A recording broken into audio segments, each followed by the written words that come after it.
Well, just out of Shambhavi initiation, one of the largest events of this sort in United States. Over 2,500 people for Shambhavi Mahamudra initiation in Long Beach, California. A very exuberant lot of people. The important thing is more and more people, particularly young people, are definitely becoming very intense seekers. You should see these events to believe how intense and powerful these situations become. Shambhavi Mahamudra has become a champion of transformation. After coming from Singapore to San Francisco, over 17-hour flight, and I got there and then very next day we had this event at Stanford Business School. This was a conversation with Jonathan Koslet, who is heading the Texas Pacific Group, one of the largest investment companies. And this was a conversation with both students and faculty attending the meeting. What is wonderful about Stanford University right now is that sustainability and the significance of human consciousness being an important vehicle for sustainability is becoming very apparent, and slowly that culture is gaining ground in Stanford University particularly, and I'm sure it is so in many other universities. So it was a joy to be there, and I think generally there has been a very positive response, because what was vaguely forming as a movement in this region, when I articulated very clearly how consciousness is the basis of sustainability, without human consciousness, there is no way to craft businesses, there is no way to craft an economy which is inclusive and sustainable. So this movement is growing, particularly in the West Coast in California, to be specific. The university students and the young people and the entrepreneurs are very much moving in this direction, which is very positive, and I'm sure it's not far that the entire world will be thinking and looking towards these solutions. And as a part of that, tomorrow evening, we also have another event, a conversation with Ed Bagley, who is a Hollywood personality, very committed to environmental causes. And here also the conversation, the title for the conversation, that consciousness is the key for sustainability. So this idea, this movement, this awareness is definitely gaining currency. I think everybody who's concerned must put necessary force behind this, because without the raising of human consciousness, without an inclusive consciousness, there will be no sustainability.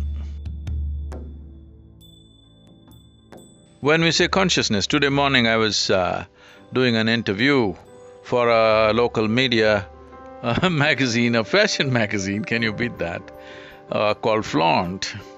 So they were talking about… this young journalist was asking me how to expand our consciousness. So the essential thing that everybody needs to understand is, there is no such thing as expanding our consciousness. We are talking this language because we are always identified with limited aspects of life. We are identified with our body, which is definitely a limited boundary. We are identified with our mind and thoughts and emotions, which is again a limited process. We are essentially identified. The modern education systems have made us identify with our knowledge, which means a bank of memory that we carry within ourselves. Memory is a limitation. It is a possibility on one level. On another level, it is also our boundary. What I know and what I do not know is a kind of boundary. What I know is the boundaries in which I live. The yogic system, always the first and foremost thing that you do is you get identified with what you do not know, the intelligence of ignorance, because our knowledge is always very limited. Doesn't matter how much we think we know, it's very, very minuscule compared to the size of creation or cosmos. Our ignorance is boundless. In being identified with our ignorance, we also become conscious, more and more conscious. So what we are referring to as consciousness is essentially that which is beyond the boundaries of our physical form and of our psychological structures. So what is beyond physicality has no boundaries, it's boundless. What is boundless cannot be expanded. Clarity has to arise that we don't have to do anything to expand our consciousness, there's no such thing, it is anyway in the lap of consciousness that the existence itself is.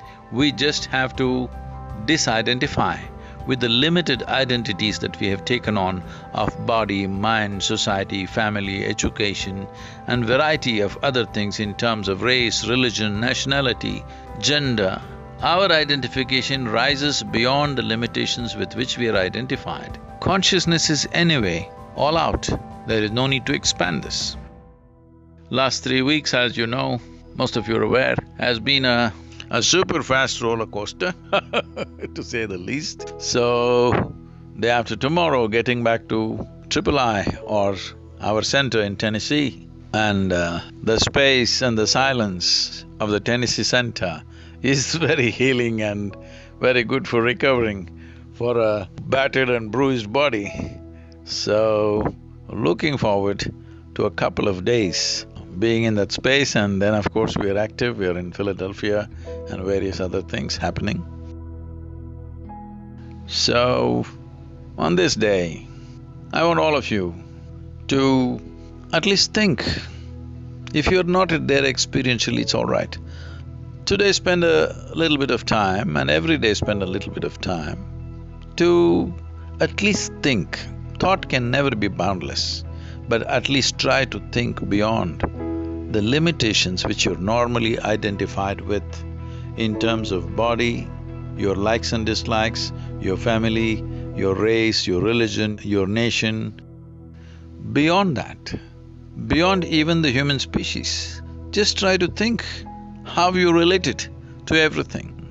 What is your relationship with the sun, the moon, the universe? Just at least in thought. If you're willing, I can bring this experience to you as a living experience. But if you're not there, at least in thought, think beyond your limitations. It'll be a wonderful beginning for you. Here in California, Los Angeles to be specific right now, weather is fantastic. I wish I had a little more time.